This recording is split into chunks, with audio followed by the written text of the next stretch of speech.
Thousands of years ago, the first man discovered how to make fire. He was probably burned at the stake he had taught his brothers to light, but he left them a gift they had not conceived, and he lifted darkness off the earth. Throughout the centuries, there were men who took first steps down new roads, armed with nothing but their own vision. The great creators, the thinkers, the artists, the scientists, the inventors, stood alone against the men of their time. Every new thought was opposed. Every new invention was denounced. But the men of unborrowed vision went ahead. They fought, they suffered, and they paid, but they won. No creator was prompted by a desire to please his brothers. His brothers hated the gift he offered. His truth was his only motive. His work was his only goal. His work, not those who used it. His creation, not the benefits others derived from it.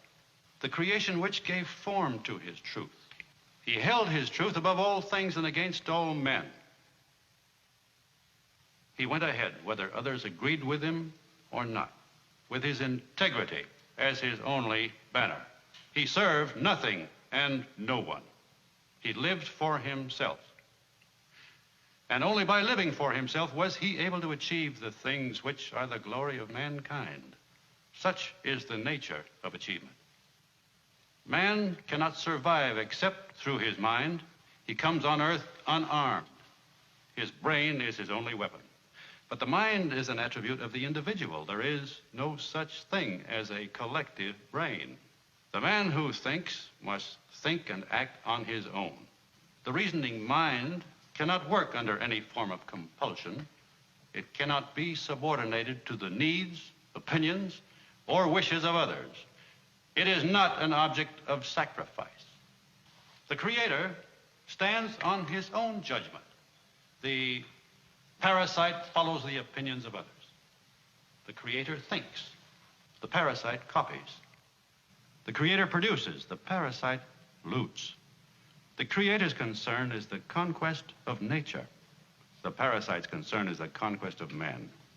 The Creator requires independence. He neither serves nor rules. He deals with men by free exchange and voluntary choice. The parasite seeks power. He wants to bind all men together in common action and common slavery. He claims that man is only a tool for the use of others, that he must think as they think, act as they act, and live in selfless, joyless servitude to any need but his own. Look at history.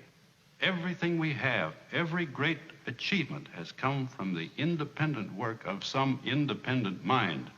Every horror and destruction came from attempts to force men into a herd of brainless, soulless robots without personal rights, without personal ambition, without will, hope, or dignity.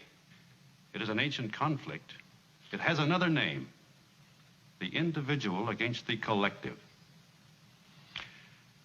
Our country, the noblest country in the history of men, was based on the principle of individualism, the principle of man's inalienable rights.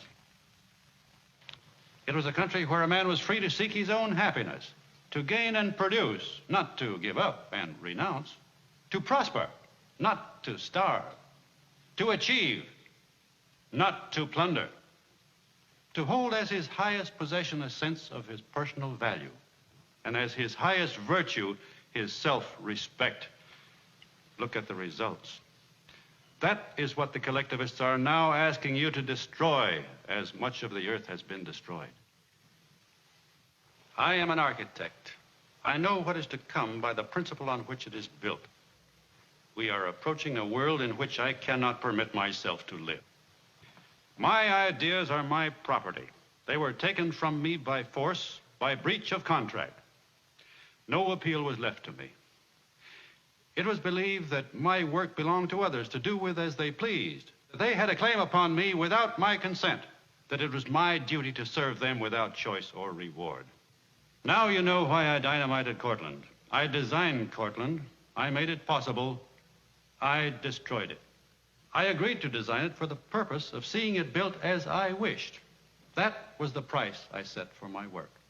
I was not paid. My building was disfigured at the whim of others who took all the benefits of my work and gave me nothing in return. I came here to say that I do not recognize anyone's right to 1 minute of my life, nor to any part of my energy, nor to any achievement of mine, no matter who makes the claim. It had to be said. The world is perishing from an orgy of self-sacrificing. I came here to be heard in the name of every man of independence still left in the world. I wanted to state my terms. I do not care to work or live on any others. My terms are a man's right to exist for his own sake.